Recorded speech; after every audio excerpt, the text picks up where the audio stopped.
문제 21번. 매 시간당 1,500kg의 연료를 연소를 시켜서 시간당 11,000kg의 증기를 발생시키는 보일러 효율이 몇 %인가? 연료 발열량은 6,000kcal/kg, 증기 엔탈피는 742, 급수 엔탈피는 20이다. 자, 보일러 효율이라고 하는 것은 어떤 기계든지 같습니다. 효율은 집어넣은 것분에, 입력분에 이용한 거예요. 집어넣은 것분에 얼마나 활용하느냐 이거예요. 사람으로 치면은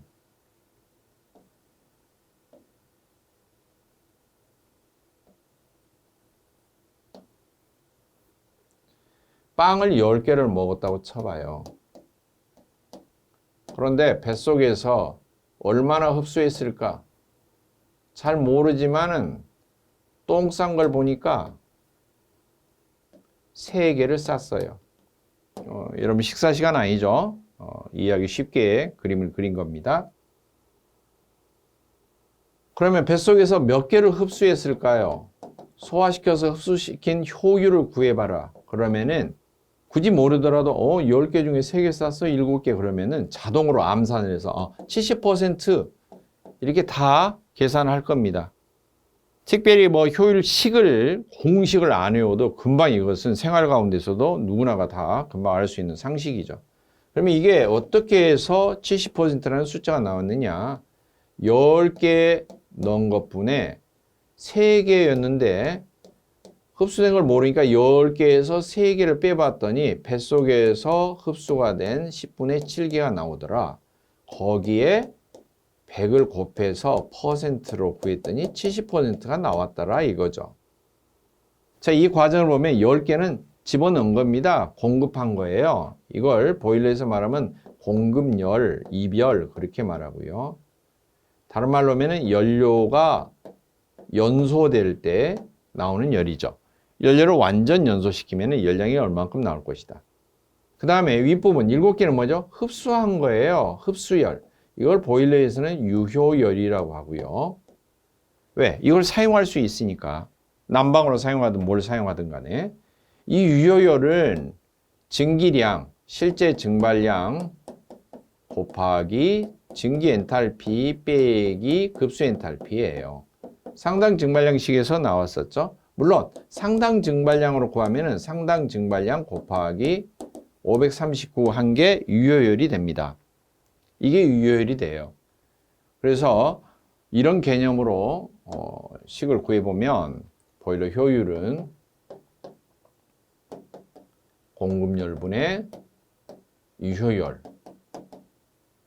공급열은 연료량에 곱하기 발열량. 유효열은 증기 발생량, 실제 증발량 곱하기 증기 엔탈피 빼기 급수 엔탈피.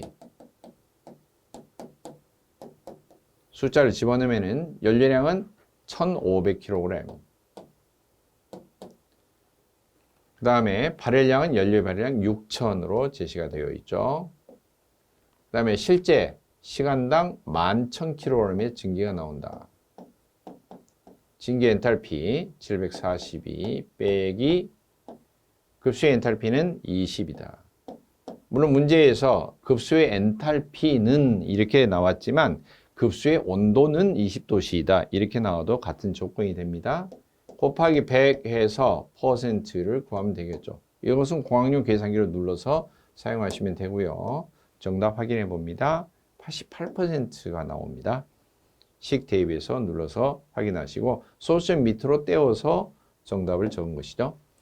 문제 22번. 유경 보일러 열정산 조건과 관련된 설명 중 틀린 것. 유경은 고기 용도로 사용한다는 거 아니죠. 유경, 육지용이란 말이에요. 육지용. 육지에서 사용하는 것이고요. 요거 반대말은 선박에서 사용하는 거예요. 물에서, 배에서 사용하는 것. 이것은 선박용 또는 선자를 띄고 박용 그렇게도 부릅니다.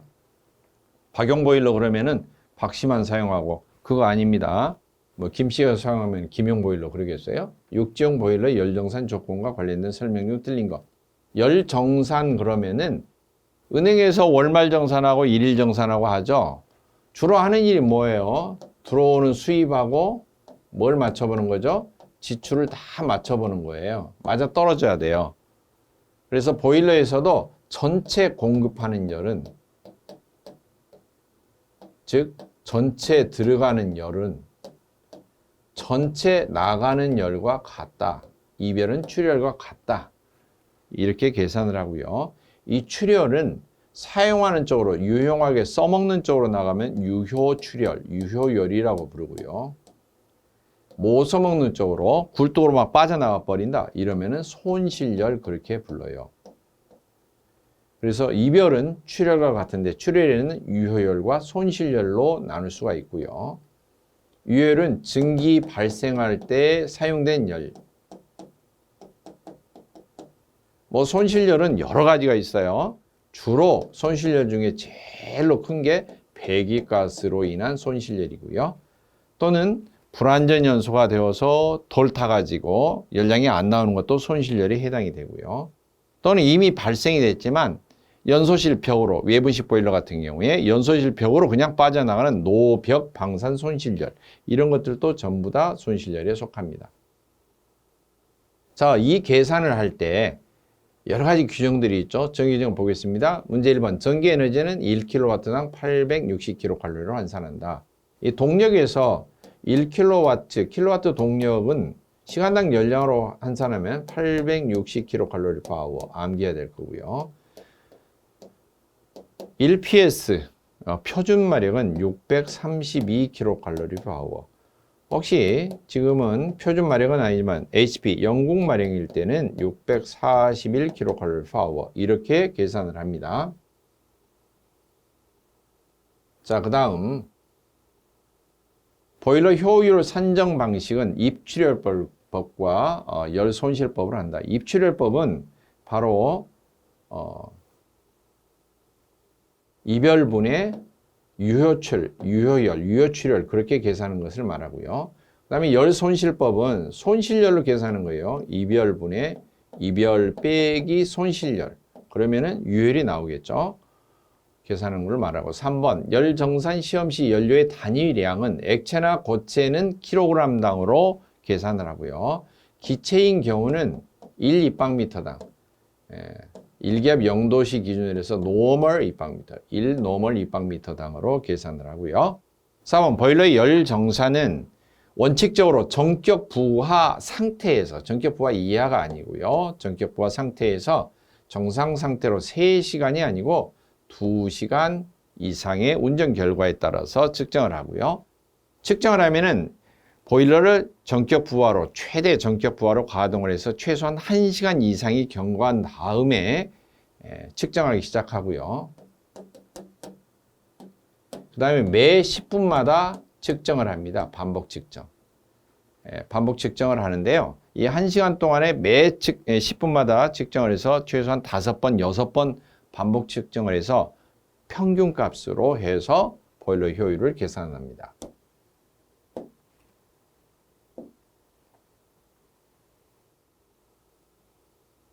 문제 23번 가스형 보일러의 연소 방식 중에서 연료와 공기를 각각 연소실에 공급해서 연소실에서 연료와 공기가 혼합되면서 연소하는 방식.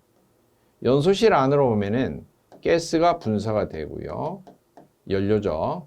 기체 연료가 분사가 되고 그리고 공기가 분사가 되어서 여기에서 혼합이 되는 거죠. 그러면은 분사된 공기 중으로 가스 연료가 확산이 되면서 연소가 되기 때문에 확산 연소라고 하고요. 만약에 연소되기 전에 이미 기체 연료와 플러스 공기를 미리 혼합을 했다가 혼합된 상태에서 연소실로 분사를 한다. 그러면은 미리 혼합했기 때문에 한자로 하면은 미리 예자를 써서 예혼합 연소 방식 그렇게 부릅니다. 답은 1번이 되겠죠. 문제 24번 안전밸브의 종류가 아닌 것. 안전밸브 용도는 보일러 본체 내부의 증기압력이 최고 사용압력을 초과할 때 보일러 파손을 방지하기 위해서 밸브가 열리면서 초과하는 증기압력을 외부로 배출하는 장치죠. 종류가 추식, 또는 무거울 중자를 앞에 붙여서 중추식 또는 추식이라고 하고요. 그리고 두 번째는 지렛대식. 지렛대식을 영어로 말하면 레버식이라고도 합니다. 레버식. 세 번째로는 스프링식이 있어요. 스프링식은 보일러 설치할 때 반드시 스프링식 안전밸브를 한 개 이상 부착해야 된다라고 했기 때문에 보일러에 가장 많이 사용하는 형식은 스프링식이고요. 여러분들 각 가정에 있는 압력밥솥 보면은 밥이 다 되면은 이렇게 손가락 모양의 꼭지가 위에 압력밥솥 위에 있다가 딱딱 제껴지면서 전기가 피쉬 하고 빠져나오죠. 그것은 추식입니다. 중추식. 자, 그래서 종류가 아닌 거 레버, 지렛대, 추, 스프링, 핀 안전밸브 이것은 없는 형태이죠. 문제 25번. 보일러 급수의 열기를 사용할 때 장점으로 설명한 것 틀린 거. 항상 제가 여러 번 강조하지만 객관식 필기시험은 틀린 거 아니면 옳은 거예요. 맞는 거. 둘 중에 하나죠. 문제 유형은. 자, 급수의 열기. 이것은 절탄기죠. 절탄기. 연도 내에 설치해서 보일러에 공급된 찬물을 미리 데펴서 공급을 하기 때문에 연료가 절약이 되는 거죠. 주로 산업화 초기에 부착이 된 산업용 보일러에서부터 사용을 했기 때문에 석탄을 절약한다고 해서 절탄기라는 명칭으로 붙어 있습니다. 근데 이게 급수의 열기죠. 물을 따뜻하게 데펴서 들어가기 때문에 보일러의 증발 능력이 향상이 됩니다. 금방금방 증기가 발생이 되고요. 두 번째, 급수 중에 불순물의 일부가 제거된다. 뭐 가스 성분이라든지 이런 것이 물을 따뜻하게 하면 날아가겠죠. 빨리빨리 분리가 되고요. 그 다음에 급수와 보일러 수와 급수하고 보일러 수 차이는 뭐냐면은 보일러 본체 안에 들어가면은 보일러 수라고 부르고요. 같은 말로는 관수, 수관 보일러의 관 내부에 들어있다. 그 다음에 본체 바깥에 도달하기 직전까지는 전부 다 급수 그렇게 불러요. 그래서 급수와 안쪽에 끓고 있는 보일러 물, 보일러 수와의 온도 차이가 적기 때문에 열응력 발생을 방지한다. 열응력이라고 하는 것은 열에 의해서 대응력이 생기는 거예요. 열 온도 차이에서, 열 차이에 의해서 보일러가 뭔가 대응력을, 힘을 받는 걸 말해요. 뜨겁게 예열되어 있는데 찬물이 갑자기 들어가면 어때요? 한쪽이 식겠죠. 그러면 한쪽은 늘어나는데 한쪽은 줄어들어요. 팽창과 수축이 불균형을 이루죠. 수축이 되는 쪽에서 균열이 갈 수가 있어요. 뜨겁게 달궈진 유리컵에 갑자기 찬물 부으면 어때요? 유리가 깨지죠. 그것과 똑같은 것을 말합니다. 그런 걸 열응력이라고 그러는데 열응력 발생을 방지할 수가 있습니다. 자, 그러면 증기의 건조도가 향상된다? 증기의 건조도가 향상된다. 건도가 향상되려면 증기에 포함된 습증기, 수분을 제거해야겠죠. 그러면 증기 중에 수분을 제거하는 장치는 따로 있어요. 증기 중 수분을 분리한다. 이것은 기수분리기라고 합니다. 기수분리기. 수관 보일러에 주로 설치하는데요. 증기와 물방울을 제거해서 증기의 건도를 높여주는 그러한 장치입니다. 답은 3번이 되겠죠. 문제 26번. 다음 중 수관식 보일러에 속하는 거. 자, 기관차 보일러는 연관 보일러죠. 연관 보일러. 다쿠마 보일러, 수관 보일러의 대표인 것이 있죠. 스바다가 있죠. 스바다. 스네기지, 바브콕, 다쿠마. 그래서 가장 대표적인 형태의 다쿠마 보일러고요. 코로이시 보일러. 이건 노통 보일러죠. 노통이 한 개 있으면 사람 코도 하나니까 코로이시 보일러. 노통이 두 개가 있으면 양쪽에 있다 해서 양카샤 보일러. 두 법칙으로 양카샤 보일러를 제가 발음을 했어요. 이건 노통이 두 개가 있어요. 이처럼 노통이 한 개 있다, 두 개 있다. 이건 다 노통 보일러고요. 연관, 이 모두 다 연관이나 노통이나 다 원통형 보일러에 속하고요. 크게. 그 다음에 다쿠마 보일러는 파이프에 물을 넣어서 불을 떼는 방식. 수관 보일러에 속하죠. 자연순환식과 강제순환식 관류 보일러, 수관 보일러는 이처럼 세분하기도 합니다. 자연순환식은 직관식, 곡관식 그렇게 나누고요. 직관식. 그 다음에 강제순환식은 강제순환 노즐을 부착한 거, 압력이 더 고압으로 사용되는 거, 베록스 라몬트가 있고요. 관류 보일러는 드럼이 없이 소형 헤더도 없이 관모음 헤더도 없이 관으로만 오로지 이루어진 보일러. 벤슨 술절 남진 엠모스 이런 종류가 있습니다. 27번 물의 임기압력은 약 몇 km/제곱센티미터인가? 물에 대해서 설명한 적이 있죠. 계속 압력을 높인 상태에서 물을 끓이게 되면은 결국에는 증발 현상 없이 뽀글뽀글 이런 현상이 없이 곧바로 물이 증기로 변하는 그런 상태, 임계 상태에 도달하게 된다 그랬는데요. 그때 눌러주는 압력은 임기압력, 그때 그러한 현상이 일어난 온도는 임기온도라고 부릅니다. 임기압력은 2565 km/제곱센티미터. 임기온도는 37415도씨. 이건 임기온도 숫자고요. 나머지는 17523, 53975 이것은 상관이 없죠.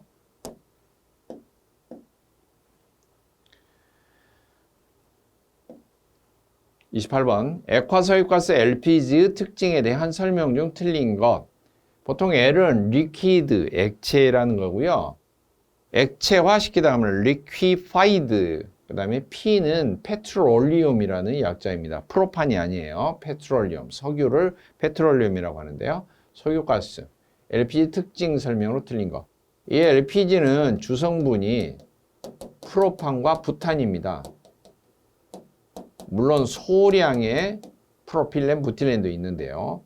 분자식은 C3H8, 부탄은 C4H10. 자, 그러면 여기에 대비해서 비교해보면 LNG, 액화천연가스는 주성분이 메탄이에요. CH4. 메탄은 공기보다 가볍습니다. 체류하지가 않아요. 누설이 되면은 다 천정으로 떠올라서 틈새로 다 빠져나갑니다. 프로판부탄은 공기보다 무겁습니다. 그래서 체류하기가 쉽습니다.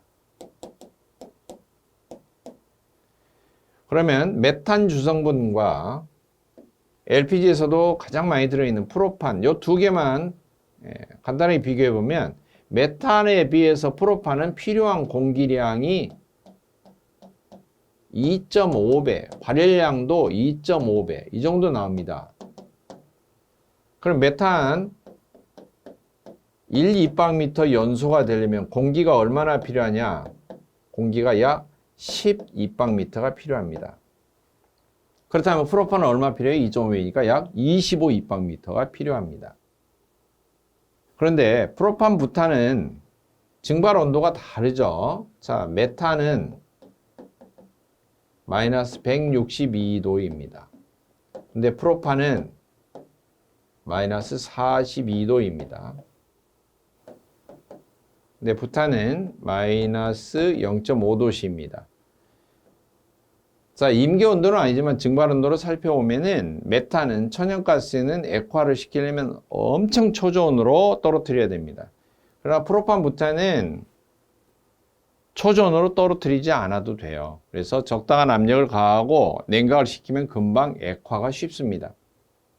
액화가 쉬운 만큼 부피를 확 줄일 수가 있죠. 그래서 LPG는 이제 프로판 기준으로 보면은 부피가 얼마나 줄느냐? 250분의 1로 줄어요. 따라서 액체로 된 LPG를 기화를 시키면은 250배로 팽창을 합니다. 그런데 LNG는 기화를 시키면 몇 배로 되느냐? 600배로 팽창이 됩니다. 아무튼 메탄이든 프로판, 부탄, 석유가스든 간에 액화를 시킨 만큼 부피가 줄기 때문에 저장하는 용기가, 가스통이 적어져도 되는 거죠. 다만 메탄은 액화시키는 것 자체가 힘들기 때문에 엄청 힘들죠. 액화시키기가. 그래서 LPG는 그만큼 액화시키기가 쉽기 때문에 저장이 훨씬 더 용이합니다. 거래하기도 쉽고요. 가스 용기에다만 이렇게 저장하면 됩니다. 특징 한번 볼게요. 특징. 유황분이 없으면 유독 성분도 없다. 황분이 대부분 포함이 안 돼 있는 상태이고요. 공기보다 비중이 무거워서 낮은 곳에 고여서 인화 폭발성의 위험이 있다. 3번 연소할 때는 액화천연가스보다도 소량의 공기를 연소한다. 액화천연가스는 주성분이 메탄인데 프로판 주성분인 액화석유가스는 최소 2.5배 이상의 공기가 필요합니다. 그래서 이게 틀린 거죠. 4번 발열량이 크고 저장이 용이하다. 발열량은 물론 메탄보다도 비교를 해보면 최소 2.5배, 그리고 저장도 훨씬 액화가 용이하기 때문에 저장하기가 쉽다라고 하는 거예요. 정답 확인해 봅니다. 연소 시 액화천연가스보다도 소량의 공기, 이 부분이 틀렸죠. 참고사항으로 탄화수소의 연소 반응식, 탄화수소는 탄소와 수소로 이루어져 있는 기체 연료일 경우에 대표적인 연소 반응식입니다. 탄소가 M개, 수소가 H가 N개로 구성되어 있다. 가령 메탄 같은 경우는 CH4니까 탄소가 1개이고 수소가 4개인 거죠. 그럴 때 산소는 얼마나 필요하느냐? 자, 탄소 개수 M개만큼 플러스 수소 개수 N개의 4분의 1만큼의 산소가 필요하고요. 그 다음에 연소가 된 다음에 CO2, 탄산가스는 얼마만큼 나오느냐? 애초에 탄소에 있었던 M개만큼의 CO2, 탄산가스가 나오고요. 그 다음에 수증기, H2O는 수소 성분이 연소되는 거죠. H2O는 몇 개가 나오느냐? 수소에 있었던 N개보다 2분의 1만큼 이렇게 발생을 합니다. 이건 별도의 탄화수소 연소 반응식인데 나중에 이것은 심화학습을 해서 여러분이 문제 풀 때도 도움이 많이 되고요. 간혹 가다가 이 연소 반응 자체적으로 문제를 물어보는 경우도 있습니다.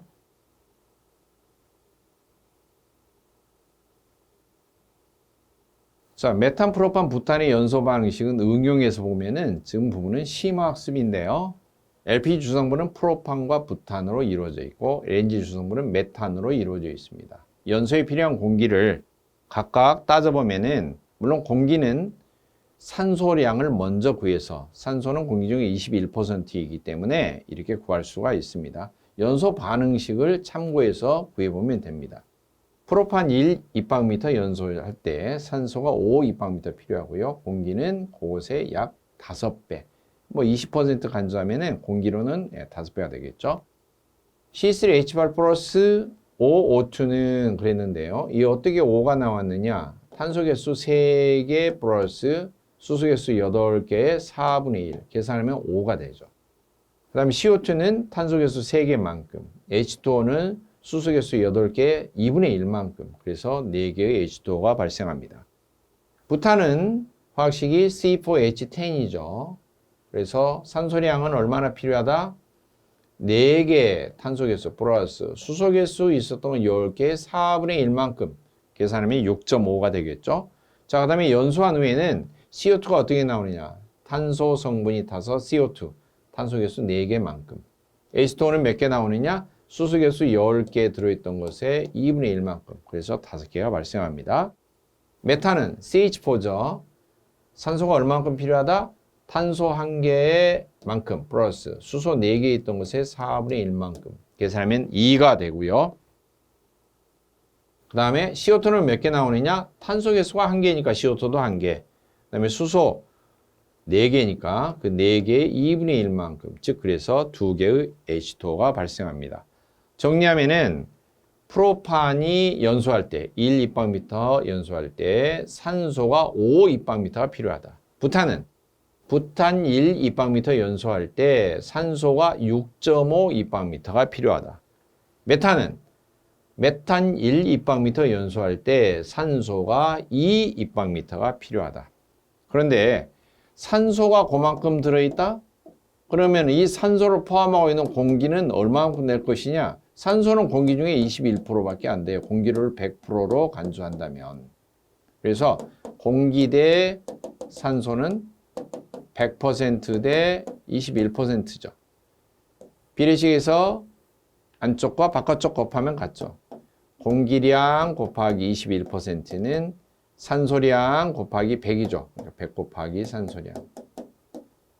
공기량만 구하면 21 곱했던 걸 이항 정리해서 나눠주면 되겠죠. 그러면 공기는 21분의 100 곱하기 산소량 이렇게 되겠죠. 지금 이 식에서 산소량이 각각 5입방미터, 6.5입방미터, 2입방미터가 필요하니까 21분의 100, 21분의 100 하면은 약 25, 32.5, 12입방미터 이렇게 나온다는 거죠. 산소량이 필요한 만큼 공기도 똑같이 비례해서 필요합니다. 그래서 천연가스 필요한 연소 때 필요한 산소량과 프로판 이렇게 비교하면은 2에서 5니까 2약 5배가 필요한 거예요. 정확하게 하면. 공기량도 마찬가지고요. 발열량도 마찬가지입니다. 탄소도 그만큼 많고 수소 성분도 그만큼 많은 거죠. 탄소 성분은 사실 1kg 연소가 되면은 발열량 측정하면은 8,100kcal가 나오고요. 수소 성분은 1kg 연소가 되면은 34,000kcal가 나옵니다. 그래서 탄소 개수도 많고 수소 개수도 많은 것이 열량이 많이 나오겠죠. 아무래도 같은 킬로그램을 연소하더라도.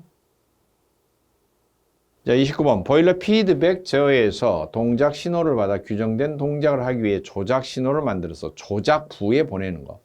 조작부에 보내는 것은 어디서 보내느냐? 제어부에서 보내요. 자, 그래서 답을 살펴보겠습니다. 조절부에서 보냅니다. 피드백 제어의 구성은 설비, 조작, 재, 검출 순서입니다. 설, 비, 조가 반복되니까 여기는 작, 두 번째 글자를 외우시면 됩니다. 조작, 제어 대상, 재, 그 다음에 검출. 설비, 조작, 재, 검출을 그러는데요. 설정부에서 목표값을 입력을 해주는 거예요. 목표값을 정하는 거죠. 목표값을 세팅을 해주는 곳입니다. 그럼 비교부에서는 그 목표값을 신호로 바꿔서 조절부에다 보내줍니다. 조절부에 보내주면은 조절부가 판단을 합니다. 다른 말로 하면 판단부라고도 하고요. 사람이 두뇌 역할을 하는, 컴퓨터로 말하면 CPU 역할을 하는 곳입니다.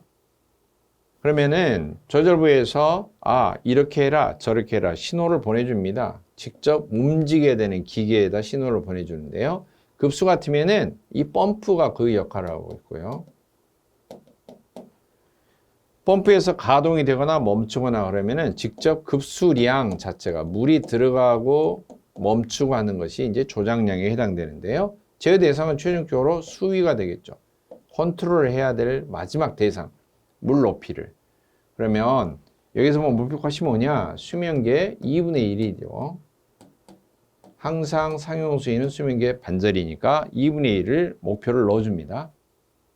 그러면은 그것을 계산해 볼 비교 값이 없으면, 만약 이제 수면을 측정하는 것이 있다. 이 제어량 같은 경우는 직접 수면을 측정한 값인데요. 이 센서에 의해서 물 높이를 측정하면은 보고를 해줍니다. 그러면 앞에서 관리자가 주인님이 설정을 해놓은 목표로 정해놓은 수면계 2분의 1하고 비교를 해보는 거죠. 계산을 하죠. 부족한지 남는지 검출된 신호를 가지고 검출된 물 높이를 가지고 부족해요. 부족하네요. 라고 하는 그 부족한 결과를 조절부에 보고를 합니다. 그럼 조절부는 그럽니다. 물이 적어? 그러면은 펌프한테 명령을 내죠. 뭐 펌프 돌아봐. 펌프가 가동돼야죠. 펌프가 가동되면 급수량이 들어갑니다. 물론 다른 쪽으로도 조절부에서 또 신호를 해서 버너에다도 명령을 내리겠죠. 물이 적대. 불을 너무 세게 떼지 마. 불을 좀 줄여줘. 그럼 연소량을 좀 가볍게 해주면서 대신에 펌프가 좀 돌면서 물이 흡수가 되겠죠. 물이 쫙 차 올라오면은 다시 최종 컨트롤된 값을 센서로 측정을 해서 다시 보고를 하겠죠. 어떻게? 물높이가 도달했어요. 그러면은 차이가 별로 안 나겠죠. 그러면 다시 조절부에 보내주면 그래? 그럼 펌프 멈춰봐. 이렇게 판단을 내려서 명령을 내리겠죠. 이처럼 피드백 제어에서 동작 신호를 받아서, 즉 비교부에서 계산한 플러스 마이너스 값을 신호를 받아서 규정된 동작을 하기 위해서 조작 신호를 만들어서 조작부에다 직접 명령을 내리고 있는 곳, 조절부가 되겠습니다. 조절부. 문제 30번. 보일러에서 발생한 증기 또는 온수를 건물의 각 실내에 설치된 방열기로 보내서 난방하는 방식. 난방할 때는 크게 난방하는 방식이 직접 난방이 있고요. 간접 난방이 있어요. 직접 난방은 난방만 하는 방식. 간접 난방은 난방을 냉방과 같이 하는 것. 그러니까 이런 개념입니다. 1년 내내 온도를 항상 실내를 같은 온도 정도로 유지를 해주는데 겨울철에는 그게 따뜻하게 느껴지고 여름철에는 시원하게 느껴지는 거죠. 가령 방 안의 온도를 25도로 계속 유지를 했다고 쳐봐요. 여름에는 시원한 냉방의 온도가 되는데 겨울에는 방 안의 온도가 25도면 따뜻한 온도로 느껴지는 거죠. 비교해서. 그래서 굳이 난방만을 하려고 한 건 아닌데 난방과 냉방을 다 겸할 수 있는 거. 이걸 간접 난방이라고 하고요. 이게 흔히 말하는 공조 방식이죠. 공조. 공기조화기로 해서 사계절을 계속해서 난방, 냉방을 행하는 것. 그러면 직접 난방은 겨울철에만 난방만을 행하는 방식을 직접 난방이라고 하고요. 직접 난방은 방열기를 이용한 대류 난방. 이건 방열기 이용하고요. 그 다음에 복사 난방. 복사 난방은 방열기가 없이 라지에이터가 설치된 게 아니라 매설된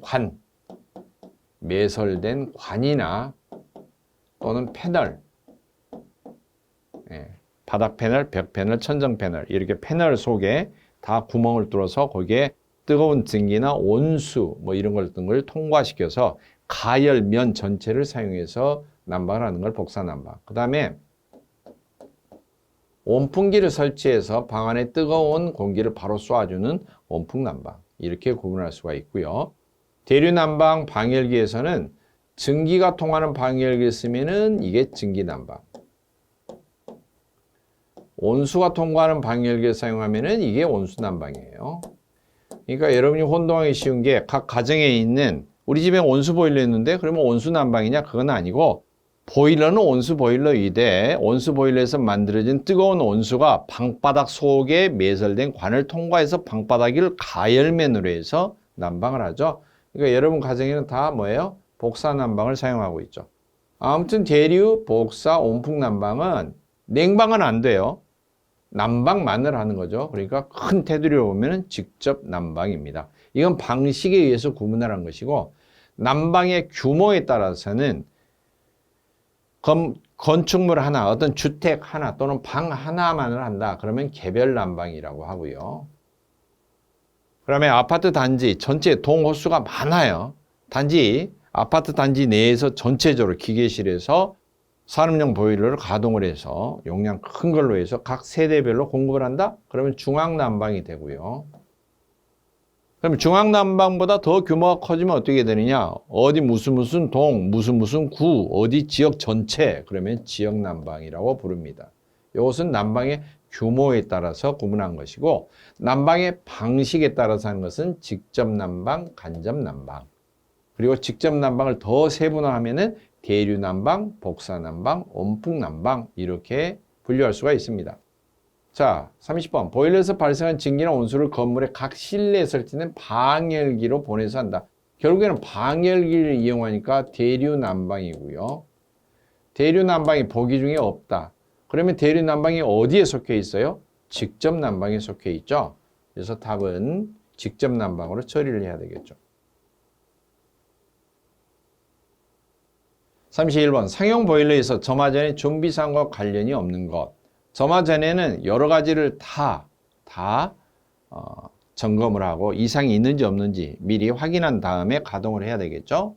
자, 그런데 굳이 하지 않아도 되는 동작이 있어요. 뭐 계측기라든지 수명계, 압력계 일단 이상이 없는지 보고 지침의 이치도 점검하고 그리고 여러 가지 밸브 상태, 개폐 상태도 확인하고 또 자동제어가 잘 되는지 안 되는지 수명계에 뭐 저수위로 됐는데 경보가 울리는지 안 부는지 이런 것은 다 점검을 해야 되겠죠. 하지만 상관이 없는 게 있어요. 압력계 지침 해당되고요. 분출 밸브, 분출 코크 조작해서 정상인지 확인하고 연소장치에서 연료 배양하는 펌프, 개폐 상태 확인하고 연료의 발열량을 확인한다. 굳이 기계실에서 근무를 하는데 일일이 연료를 채취해서 열량계라고 하는 또 측정기로 해서 불을 태워서 열량이 얼마 나오는지 이거 할 필요가 없죠. 또 연료의 성분까지 점검해요? 이게 무슨 연구실도 아니고 기계실에서 지금 관리자가 할 일은 아니죠. 32번 경납댐의 종류가 아닌 거. 이 납댐에는 연납댐이 있고요. 경납댐이 있어요. 연납댐, 경납댐.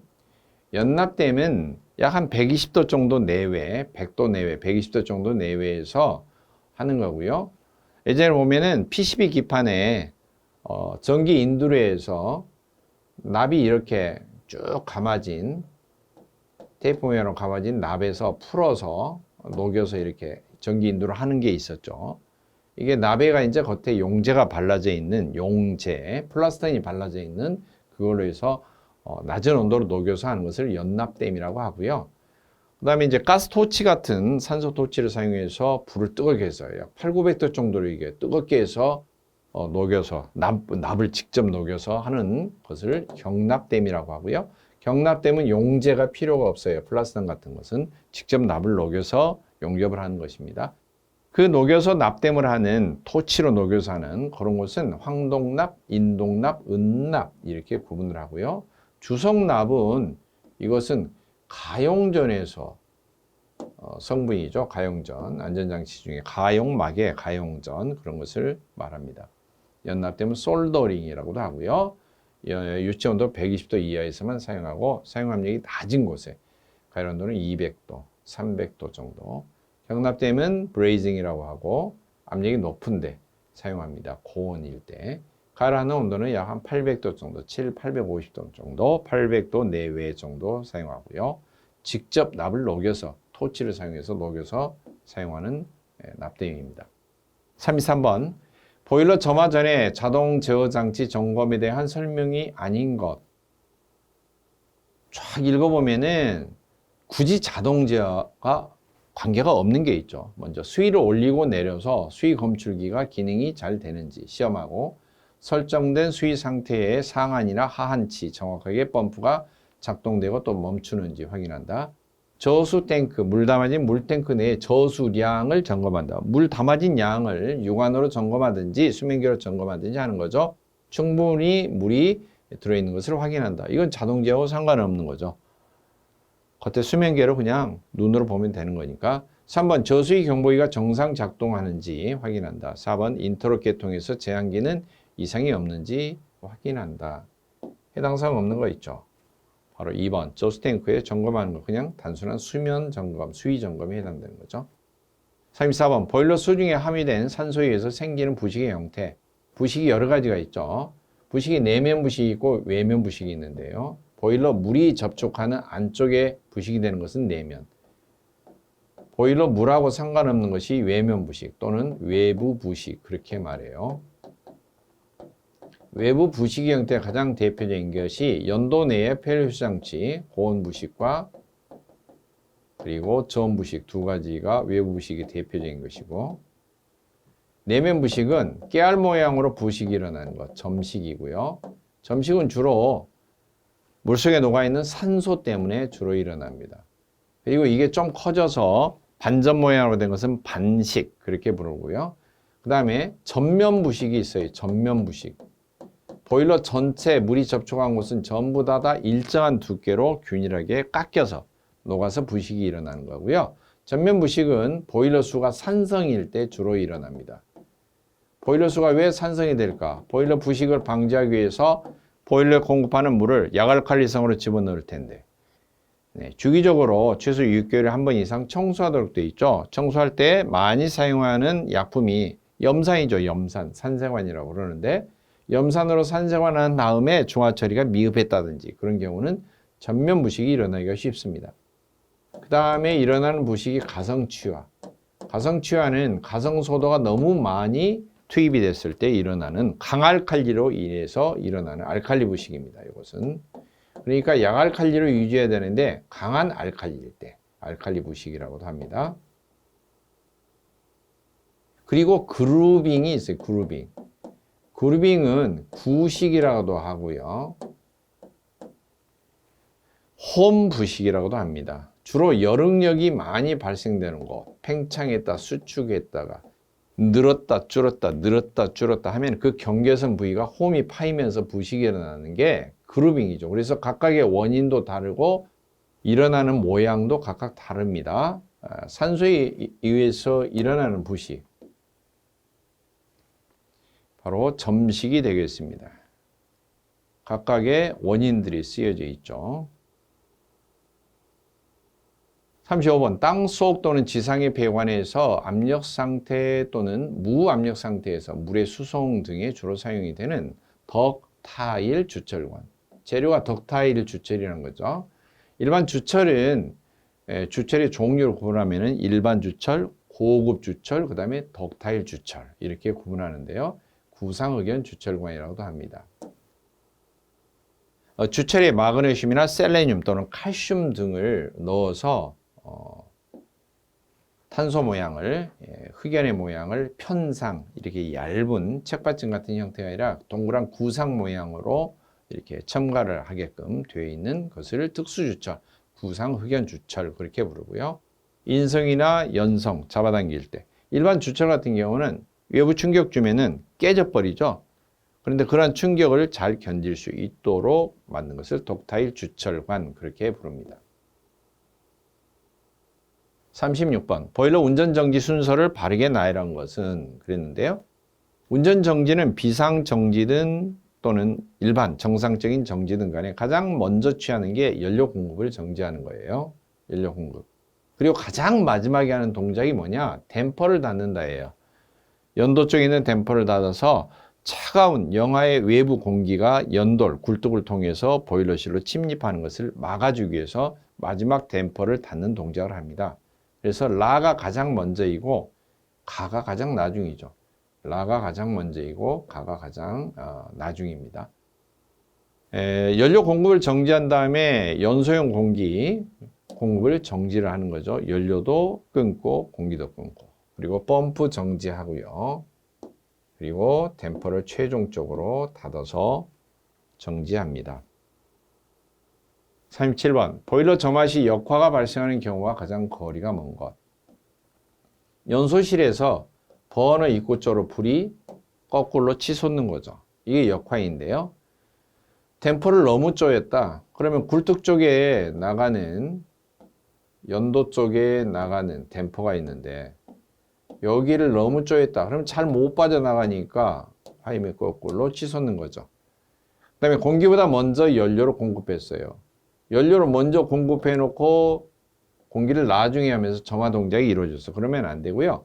공기를 계속 분사해서 적정 압력을 적당히 유지하고 스파크 타다닥 튀기고 그 다음에 연료가 분사가 돼서 점화가 이루어져야 됩니다. 그런 경우인데 3번 같은 경우도 역화가 발생하죠. 4번 점화할 때 착화 동작이 늦었어요. 이미 연료가 분사가 돼 있고 그러는데 스파크 튀었는데 늦게 불이 붙었어요. 그러면 이미 분사된 연료가 꽉 차 있는 상태에서 점화가 이루어지면 최소한 폭발, 화염이 거꾸로 치솟으면 역화라고 부르고 이 폭발 압력 때문에 보일러가 파열될 수가 있기 때문에 폭발하는 압력을 연소실 뒤쪽으로 빠져나가도록 문이 딸깍 열리면서 폭발 압력을 빼줍니다. 그런 것은 방폭문 그렇게 부르죠. 자, 적정한 공기비로 점화를 했다. 공기비가 잘 맞았다. 그래서 점화가 정상적으로 이루어졌다. 그러면 역화가 일어날 이유가 없죠. 38번 보온재 중에서 안전 사용 온도가 가장 높은 거 그랬는데요. 펠트는 동물의 털이나 가죽 이런 것들을 압착을 해서 만든 보온재고요. 안면, 현무암 이런 종류로 가서 녹여서 용융해서 고속으로 분사를 해서 면 형태로 뽑아낸 거죠. 글라스 울, 유리섬유라고도 하죠. 이런 경우는 보통 300도 정도 내외. 펠트는 일반적인 유기질 보온재 종류는 100도에서 120도 이하 정도만 사용을 합니다. 그 다음에 세라믹 파이버는 1300도 이상까지도 사용할 수 있는데 내화 타일이라고 생각하시면 됩니다. 답은 세라믹 파이버 1300도 이상으로 사용이 됩니다. 39번 보일러 계속 사용 검사 기준에서 사용 중 검사, 사용 중 검사. 계속 사용 검사는 보일러는 산업용 보일러 1년에 한 번씩 검사 받죠. 크게 두 가지 상태를 검사를 받는데 계속 사용하기 위해서는 계속 주기적으로 매년 검사를 받아야 돼요. 그래서 계속 사용 검사에서는 성능 검사 부분이 있고 안전 검사 부분이 있습니다. 성능 검사는 열정산을 해서 보일러의 효율을 계산하는 걸 말하고요. 안전 검사는 수압시험이 주가 되어서 보일러의 균열이 간 곳이 있는가 없는가를 판별하는 것을 수압검사라고 합니다. 아무튼 여러 가지 외관 검사, 내부 검사 다 하는데요. 이 사용 중 검사에 대한 설명으로 거리가 뭔가 볼게요. 1번 보일러 지지대 균열 내려앉음 지지 부재의 변형이나 파손 등 보일러 설치 상태 이상이 없어야 합니다. 2번 보일러 접속된 배관이나 밸브 등 각종 이음부에는 누기, 누수가 없어야 됩니다. 3번 연소실 내부가 충분히 청소된 상태여야 되고 충로의 변형이 있거나 이탈이 없어야 됩니다. 4번 보일러의 동체에서는 보온 및 케이싱이 겉에 껍질이 분해가 되어 있어야 하고 여기까지는 괜찮습니다. 손상이 약간 있는 것은 사용을 해도 관계가 있죠. 사용하면 안 되죠. 손상이 있는 것은. 그래서 4번이 틀린 설명이 되겠죠. 40번 어떤 건물 소요 난방 부하가 45,000kcal/h이다. 주철제 방열기로 증기 난방을 한다면 약 몇 쪽 방열기를 설치해야 하는가? 단 표준 방열량으로 계산하고 주철제 방열기 쪽당 방열 면적은 0.24제곱미터이다. 난방 부하는 열량이죠, 결국. 난방에 필요한 열이니까 kcal/h. 뭐 요즘에 단위로면 절대기 단위로 kJ/h 이렇게 나와도 개념은 똑같습니다. 열량을 구할 때는 식이 두 가지가 있는데요. 양, 비, 온 이렇게 구할 수도 있어요. 뭔가 데피고자 할 때. 그런데 뭔가 전달하는 열량을 구할 때는 면전원 그렇게 구합니다. 면적, 전달률, 온도차. 난방 부하는 면적이 먼저 나오고요. 그러니까 이게 방열기 면적이니까 방열 면적이 되겠죠.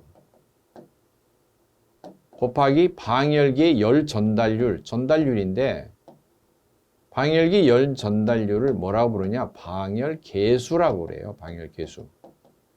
곱하기 온도차. 온도차는 방열기가 실내의 공기에다가 열량을 뿜기 때문에 이 온도차 개념은 방열기 뜨거운 온도, 방열기 온도 빼기 실내 온도 이렇게 구합니다. 근데 이 곱셈에서 앞에서부터 차례대로 곱해도 답이 나오고 뒤쪽부터 곱해도 답이 나오죠. 방열 계수와 방열기 온도차 이거 곱한 것을 뭐라고 하냐? 방열량이라고 해요. 근데 정상적으로 방열량을 구할 때는 방열 계수와 방열기 온도차를 곱해서 방열량을 구해야 되는데 이렇게 방열 계수 온도차 없을 때는 표준을 적용합니다. 그런데 표준을 어떻게 하느냐? 표준 방열량은 상당 방열량이라고도 하는데 증기 방열기에서는 650kcal/제곱미터, 즉 방열기 1제곱미터 표면적당 1시간에 650kcal를 뿜어내고 온수 방열기는 450kcal/제곱미터. 만약에 요구하는 것이 kJ로 난방 부하가 문제가 다 그렇게 나왔다. 그러면은 650, 450에 4.186만 곱하면 돼요. 약 4.2 곱해서 대입하면 됩니다. 그 다음 방열기 면적이 딱 하나만 나오면 좋은데 방열기 면적을 더 세세하게 보면은 방열기는 조각조각 조립한 상태이기 때문에 방열기 쪽수 곱하기 그 조각당 한 조각당 면적, 그래서 쪽당 면적 그렇게 구합니다. 자, 그래서 전체적으로 보면은 난방 부하 나와 있고요. 쪽수 물어봤으니까 쪽수 모르고요. 쪽당 면적 나와 있죠. 쪽당 방열 면적 조건 나와 있고요. 그 다음에 방열 계수와 방열기 온도차 곱한 방열량은 표준 방열량으로 계산해라 나와 있어요. 물음표 미지수, 그러니까 뒤쪽을 전부 다 옮겨서 이항 정리해서 나누기로 하면 되겠죠. 그러니까 계산하면은 쪽수는 방열기 쪽수는 난방 부하 나누기 쪽당 면적 쪽면 곱하기 표준 방열량 이렇게 해서 나눠주면 되겠죠. 대입을 한다면은 난방 부하 얼마? 45,000. 쪽당 방열기 면적 0.24 곱하기 방열량은 표준으로 하라 그랬는데 증기인지 온수인지 문제에서 읽어봐야죠. 증기 난방을 한다면 그랬으니까 650 이렇게 되겠죠. 계산기 결과를 누르면은 주의하실 점은 쪽수 구할 때 방열기 쪽수가 소수점으로 나왔다. 가령 0.7쪽 이렇게 나왔다. 그러면은 0.3쪽을 떼어내고 방열기를 한 조각을 옆에서 이렇게 귀퉁이로 갖다 쪼개서 연결할 것이냐. 절대 그렇게 할 수가 없죠. 소수점 밑으로 나오는 경우는 무조건 올려서 정수형으로 답을 해야 됩니다. 정수형으로. 꼭 기억하셔야 됩니다. 자, 계산 결과 확인해 봅니다. 계산기를 누르면 288.46이 나오는데 떨어서 288쪽이 아니고 289쪽 무조건 올려서 정수형으로 답한다. 다행스러운 것은 보기 중에 288 실수를 했더라도 288은 없는데 제일 가까운 것이 3번이다. 이렇게 답을 할 수도 있는데 만약에 보기 2번이 288, 287 이런 식으로 제시된다면 어떻게 했어요? 288 찍은 사람은 다 틀리겠죠?